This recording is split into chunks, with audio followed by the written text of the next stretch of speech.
नमस्कार। आज के इस एक्सप्लेनर में हम सीधे कक्षा 10 विज्ञान के इन शानदार क्लास नोट्स के जरिए इलेक्ट्रिसिटी यानी विद्युत के बुनियादी कॉन्सेप्ट्स को डीकोड करने वाले हैं।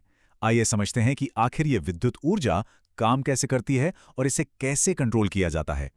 तो आज की हमारी इस चर्चा का रोड मैप कुछ ऐसा रहेगा। पहला, विद्युत आवेश के मूल तत्व। दूसरा, धारा और विभवांतर। तीसरा, विद्युत प्रतिरोध को समझना। चौथा, ओम का नियम। और अंत में परिपथों में प्रतिरोधों का संयोजन। तो चलिए बिना किसी देरी के शुरू करते हैं भाग 1, विद्युत आवेश के मूल तत्व।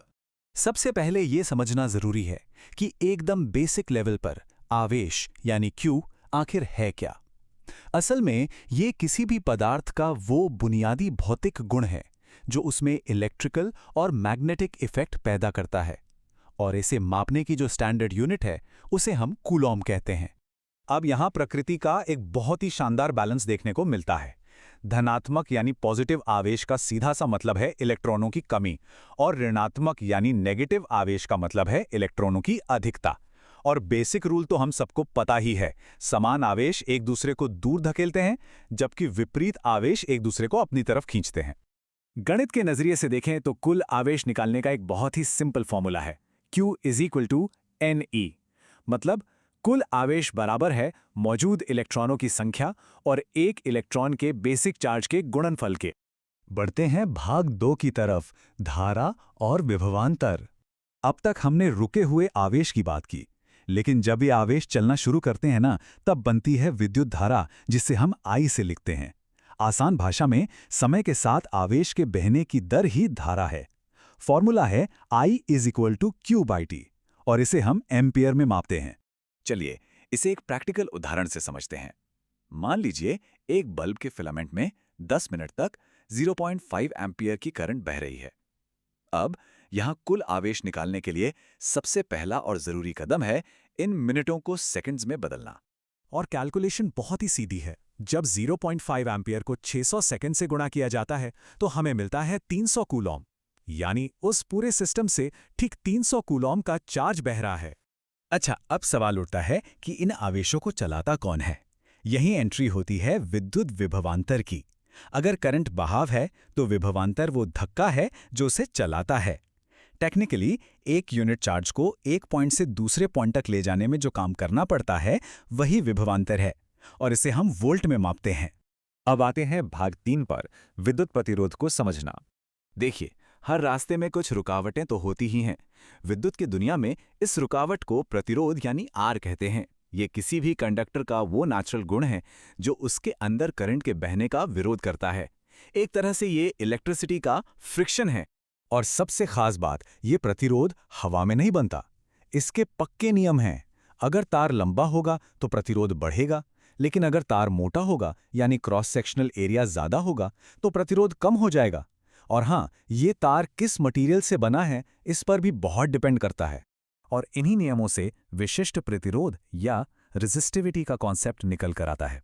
इसे हम ग्रीक अक्षर रो से दिखाते हैं, और इसकी स्टैंडर्ड यूनिट होती है ओम मीटर। चलिए अब आगे बढ़ते हैं भाग 4 की तरफ, ओम का नियम। अब तक हमने वोल्टेज, करंट और रेजिस्टेंस को अलग अलग समझा। ओम का नियम इन तीनों को एक साथ जोड़ता है। इस नियम के मुताबिक वोल्टेज, प्रतिरोध और धारा के गुणनफल के बराबर होता है, यानी V = IR। ये पूरी इलेक्ट्रिसिटी के सबसे महत्वपूर्ण फॉर्मूलों में से एक है। प्रैक्टिकली इसे कैसे लागू करें? बहुत सिंपल है।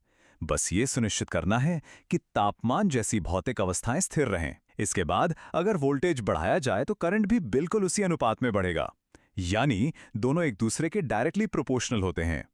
और अब इस एक्सप्लेनर का आखिरी हिस्सा, भाग 5, परिपथों में प्रतिरोधों का संयोजन। किसी भी असली सर्किट में प्रतिरोधकों को मेनली 2 तरह से जोड़ा जाता है। पहला है सीरीज यानी श्रेणी क्रम, जहां पूरे सर्किट में करंट एक समान बहता है। और दूसरा है पैरेलल यानी समांतर क्रम, जहां वोल्टेज तो सेम रहता है लेकिन करंट अलग अलग रास्तों में बढ़ जाता है। सीरीज सर्किट में सारे प्रतिरोधक एक के बाद एक लाइन में जुड़े होते हैं। इसका सीधा सा मतलब है कि सर्किट का टोटल वोल्टेज हर एक प्रतिरोधक के वोल्टेज को जोड़कर निकाला जा सकता है। उदाहरण के लिए अगर हमारे पास 4, 8, 12 और 24 ओम के 4 प्रतिरोधक सीरीज में हैं, तो टोटल प्रतिरोध निकालने के लिए बस इन्हें सीधा सीधा जोड़ देना है, जो कि 48 ओम हो जाएगा। एकदम आसान। लेकिन पैरेलल सर्किट की कहानी थोड़ी अलग है।